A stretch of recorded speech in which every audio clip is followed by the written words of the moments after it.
نبی کریم صلی اللہ علیہ وسلم نے فرمایا اللہ تعالیٰ نے کوئی بیماری ایسی نہیں بنائی جس کا علاج پیدا نہ کیا ہو۔ کچھ چیزوں میں یقینی شفا ہے جن میں نمبر 1 شہد ہے، ہنی۔ ابو سعید رضی اللہ عنہ سے روایت ہے کہ ایک آدمی نبی صلی اللہ علیہ وسلم کی خدمت میں حاضر ہوئے اور عرض کیا کہ میرا بھائی پیٹ کی تکلیف میں مبتلا ہے۔ آپ نے فرمایا اسے شہد پلاؤ۔ پھر دوسری مرتبہ وہی صحابی حاضر ہوئے، آپ نے اسے اس مرتبہ بھی شہد پلانے کے لیے کہا۔ وہ تیسری بار آیا اور عرض کیا کہ میں نے عمل کیا ہے لیکن شفا نہیں ہوئی۔ آپ نے فرمایا اللہ تعالیٰ سچا ہے اور تمہارے بھائی کا پیٹ جھوٹا ہے، اسے پھر شہد پلاؤ۔ چنانچہ انہوں نے پھر شہد پلایا تو اسے تندرستی ہو گئی۔ کیونکہ قرآن مجید میں آتا ہے نا کہ شہد کے بارے میں کوئی شفا ہے، فیہ شفاء للناس۔ کلونجی میں شفا ہے۔ نبی صلی اللہ علیہ وسلم نے فرمایا سیاہ دانوں میں ہر بیماری سے شفا ہے سوائے موت کے۔ عجوہ کھجور، رسول اللہ صلی اللہ علیہ وسلم نے فرمایا عجوہ جنت کے پھلوں میں سے اور اس میں زہر سے شفا۔ یعنی اگر آپ سمجھتے کہ آپ کے جسم میں آپ کو بلڈ پوائزنس ہو گیا ہے یا ویسے آپ کے اندر بہت ٹاکسنز ہو گئے ہیں تو اس صورت میں بھی آپ اس سے فائدہ اٹھا سکتے ہیں۔ نبی صلی اللہ علیہ وسلم نے فرمایا جو شخص روزانہ چند عجوہ کھجوریں کھا لیا کرے اسے اس دن رات تک زہر اور جادو نقصان نہیں پہنچا سکے۔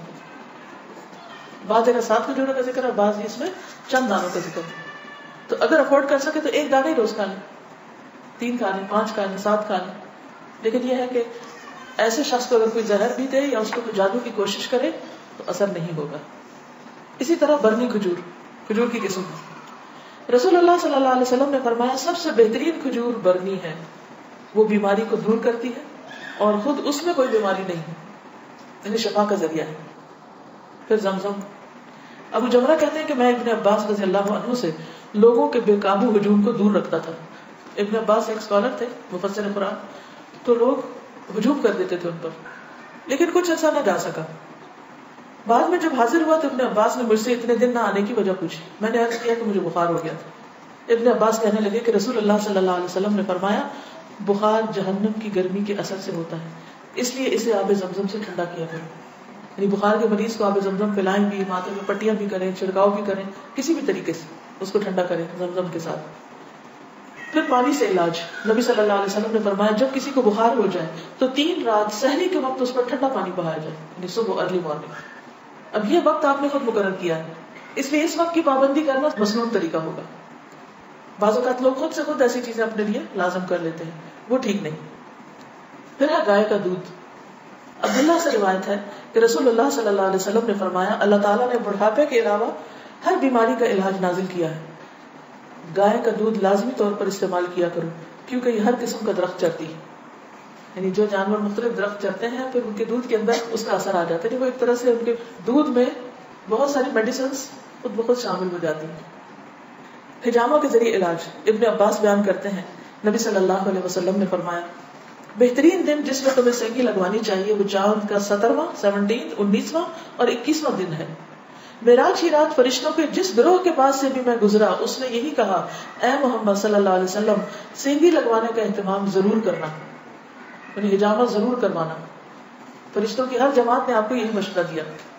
انس رضی اللہ عنہ کہتے ہیں کہ رسول اللہ صلی اللہ علیہ وسلم نے فرمایا جب تم میں سے کسی کا خون بھڑکنے لگے، یعنی بلڈ پریشر ہو جائے، بی پی ہائی ہو جائے، تو وہ سینگی لگوائے، کیونکہ خون کے جوش مارنے سے آدمی کی موت واقع ہو سکتی ہے، یعنی بعض اوقات بی پی کے ہائی ہونے سے انسان مر سکتا ہے۔ پھر کمبی کے پانی میں شفا ہے۔ کمبی جو من کی قسم ہے جس کو یہ کہتے ہیں مشرم، اور اس کا پانی آنکھ کی دوا ہے۔ عود ہندی میں شفا ہے۔ ام قیس سے مروی ہے کہ میں اپنے ایک لڑکے کو لے کر حضور صلی اللہ علیہ وسلم کی خدمت میں حاضر ہوئی۔ میں نے اس کی ناک میں بتی ڈالی تھی، اس کا حلق دبایا تھا کیونکہ اس کو گلے کی بیماری ہو گئی تھی۔ آپ نے فرمایا تم اپنے بچوں کو انگلی سے حلق دبا کر کیوں تکلیف دیتی ہو؟ یہ عود ہندی لو، اس میں 7 بیماریوں کی شفا ہے۔ ان میں سے ایک ذات الجنب، پسلی کا ورم یعنی کہ نمونیا۔ اگر حلق کی بیماری ہو تو اس کو ناک میں ڈالو، اگر ذات الجنب ہو تو حلق میں ڈالو۔ یعنی بعض چیزیں ناک کے راستے بھی ٹپکائی جا سکتی، بعض گلے میں ڈالی جا سکتی۔ جنگلی بکری کے گوشت میں شفا، ہنٹنگ کا جو گوشت ہے نا۔ انس بن مالک سے روایت ہے کہ رسول اللہ صلی اللہ علیہ وسلم نے فرمایا عرق النساء سے شفا حاصل کرنے کے لیے جنگلی بکری کے ران کے اوپر والے کمر سے متصل حصے کو پگھلایا جائے، پھر اسے 3 حصوں میں تقسیم کیا جائے اور مریض نہار منہ 3 دن یعنی ہر روز ایک حصہ پیے، یعنی اس کو سوپ بنایا جو پگھلایا جیسے بنا دی کہ اس کو بالکل اس کو ولیدہ بنا لیا جائے. کون سے حصے کو؟ ران کے اوپر کے حصے کو. تلبینہ. عائشہ رضی اللہ تعالیٰ عنہ بیمار کے لیے اور میت کے سوگواروں کے لیے تلبینہ پکانے کا حکم دیتی تھی اور فرماتی تھی کہ میں نے رسول اللہ صلی اللہ علیہ وسلم سے سنا ہے کہ تلبینہ مریض کے دل کو سکون پہنچاتا ہے اور غم کو دور کرتا ہے. مہندی. سلمہ ام رافع جو رسول اللہ صلی اللہ علیہ وسلم کی آزاد کردہ باندی ہیں فرماتی ہیں کہ نبی صلی اللہ علیہ وسلم کو زخم ہوتا یا کانٹا چبھتا تو آپ اس جگہ مہندی لگا دیں.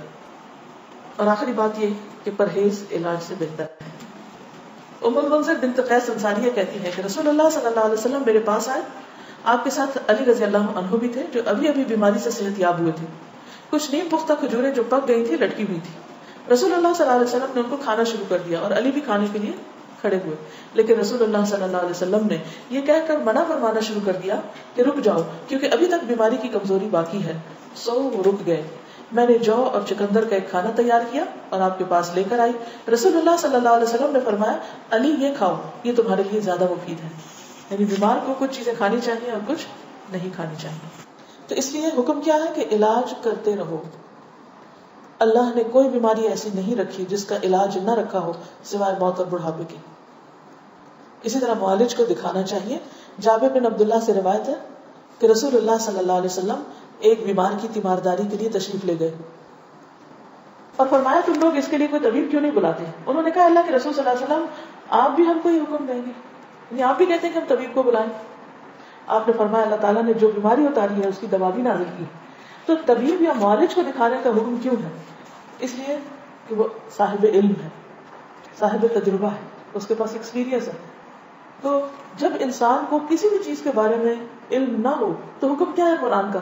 فَاسْأَلُوا أَهْلَ الذِّكْرِ إِن كُنتُمْ لَا تَعْلَمُونَ. جاننے والوں سے پوچھو اگر تم نہیں جانتے, چاہے کوئی دنیاوی مسئلہ ہو یا کوئی دینی مسئلہ ہو. پہلا کیا ہے؟ توکل, اللہ پہ بھروسہ کہ شفا مجھے دے گا تو وہی دے گا. اور جو بھی کچھ کرے اس میں یہ نہ سمجھے کہ اس چیز کے اندر کوئی چیز ہے وہ اللہ ہی نے ڈالی اس وقت. دوسری چیز ہے دعا کرنا, دعاؤں سے علاج. تیسری چیز صدقہ کرنا. کوئی بیماری آئے تو صدقہ کیا جائے. ہمارے عام طور پر کالے بکرے کا صدقہ کیا جاتا ہے, تو اس کے لیے ضروری نہیں آپ چاہے بکرے کا کریں, چاہے مرغی کا کریں, چاہے کسی چڑیا کا کریں, چاہے کوئی بھی صدقہ کریں, چاہے کھانے کی چیز کا کریں یا کوئی کپڑے کا یا کسی بھی شکل میں. حضرت حسن بصری سے روایت ہے کہ رسول اللہ صلی اللہ علیہ وسلم نے فرمایا داؤوا مرضاکم بالصدقہ, اپنے مریضوں کا علاج صدقہ کے ذریعے کیا کرو. یعنی آپ کو کوئی تکلیف ہوئی فوراً جا کے صدقہ نکال دو.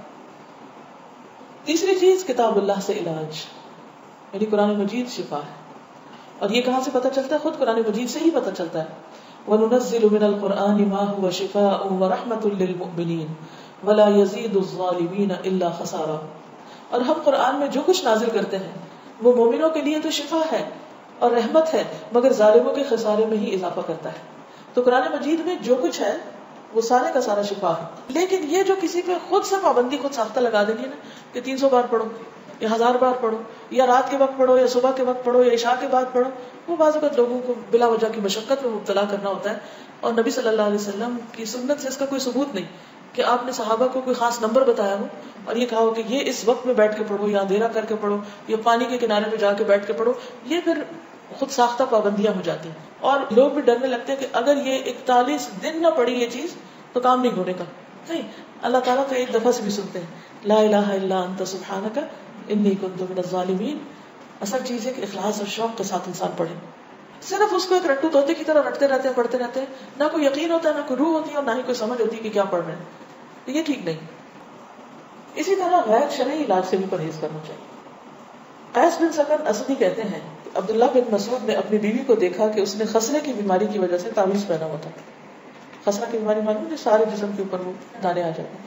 آپ نے اسے سختی سے کاٹا اور کہا کہ عبداللہ کی آل شرک سے بیزار ہے.